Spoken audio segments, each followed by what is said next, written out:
Here's what happened round 9 of the FIM Motocross World Championship, the Liqui Moly MXGP of Germany at Teuschenthal. MX2 race 1, Liam Everts rounded out the first turn to grab his first foxhole shot of the season. Alongside him, Rowan van der Moosdijk. Behind him, his teammate, Andrea Adamo. Going around the outside here, Lucas Koenen as well, going from 4th to 3rd. Towards the end of the first lap, though, Koenen was into 2nd and then passed Everts to take over the lead.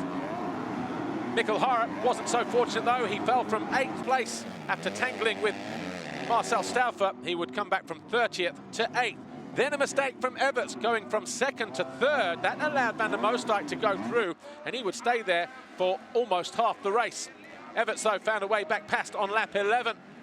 Van der Moosdijk was now in 3rd, Everts up to 2nd. Championship leader coming in this weekend, but riding with a severely damaged right ankle. Kai de Wolf eventually put in a plucky performance to come home in 11th as Adamo fell from 3rd, chasing van der Moosdijk. Van der Moosdijk then fell from that 3rd place. He picked himself up in 5th. Thibaut Beneston went through, so too did Andrea Adamo. Adamo coming home in 3rd position. The championship leader's red plate was on the line, though, for the Italian, who would eventually cross the line to take it provisionally. 6 points from de Wolf. But the win went, for the second time, to the 16-year-old sensation, Lucas Koenen.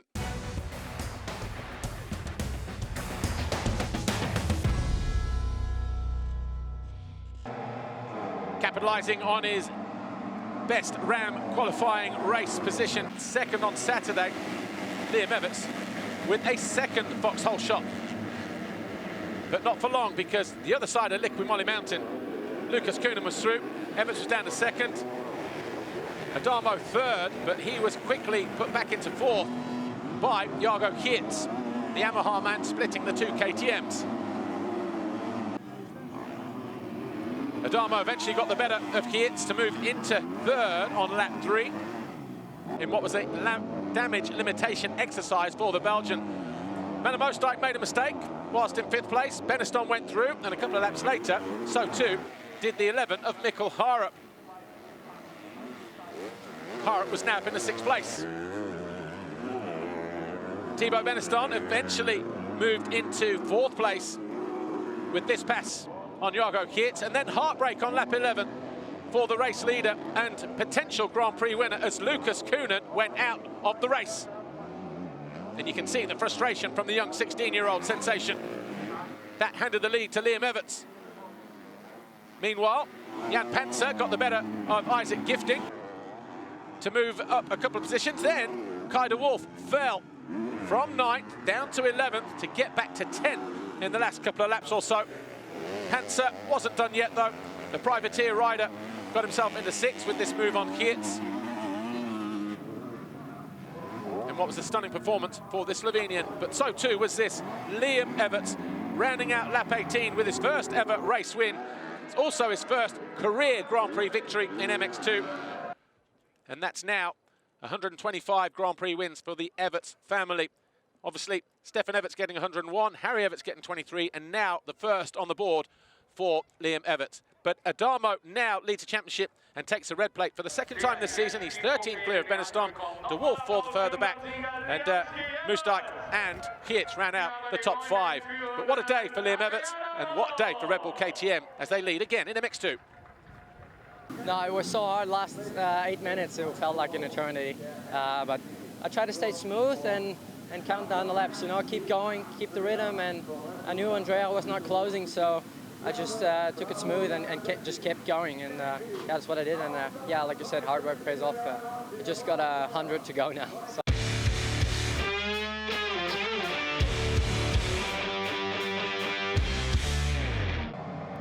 MXGP Race 1 was an absolute thriller. Jeremy Seewer crossing the foxhole shot line for the 7th time this season, just ahead of Jorge Prado, Jeffrey Hurlings, Roman Fevre and Ruben Fernandez. Ferrato wasn't too far behind either, as they crested Liqui Moly Mountain for the first time. A little bit of jostling for position in the early stages saw Fernandez get himself into 4th, but not for long, because on lap 2, Fevre around the outside of the number 17 to regain that position. He then went after Hurlings, but then he tipped over, picked himself up in 8th. Jeffrey Hurlings then found a sweet spot on the track, and he used it to his advantage. Around the outside of Prado on lap 5 to move into second, as Ferrato just ran into the back of Fernandez. He was there in 5th place, picked himself up under pressure though from Koldenhoff, who found his way past the Italian a couple of corners later. Koldenhoff was now 5th, Ferrato was now 6th. Challenge for the lead came and went. Hurlings around the outside of Siwa on lap 12 in that same part of the racetrack, but it would not be too kind to the bullet later on in the race. Prado, a couple of laps later, into second. Siwa was now 3rd. Right, watch this here. Jeffrey Hurlings was leading the way until this happened. A violent crash on the same part of the track where he'd made 2 passes to take over the lead.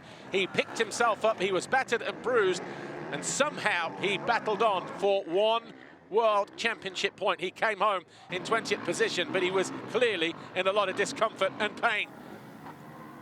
Jorge Prado, though, led the last 4 laps and crossed the line for his 6th win of the season from Siwa and Fernandez, with Koldenhoff and Ferrato rounding out the top 5.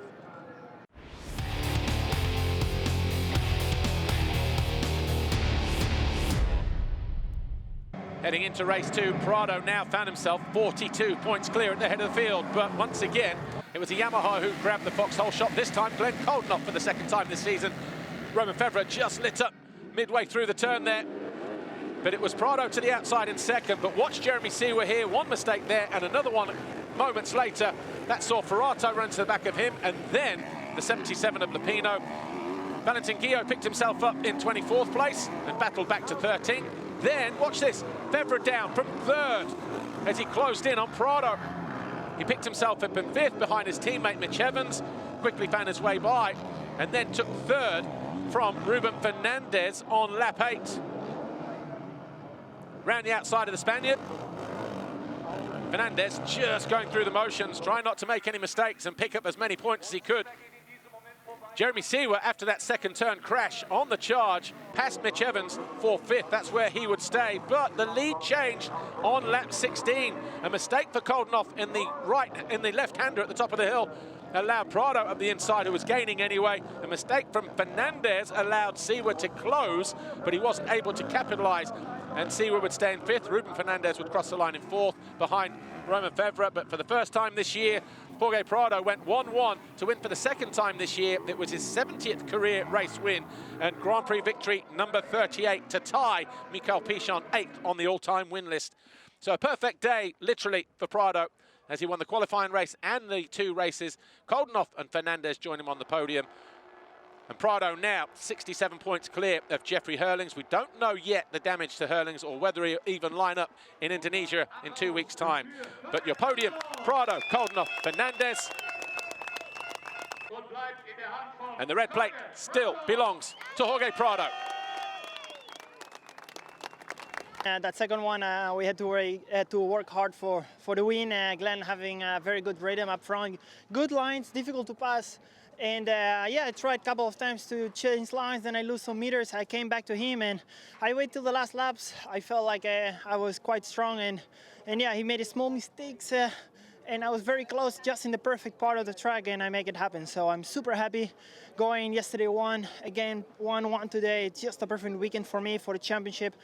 Wishing Jeffrey to come back as soon as possible. It's nice to have been battling to get for the championship, and can't ask for more. Thanks to the whole Red Bull Gas Factory Racing team and everyone at home. Thank you.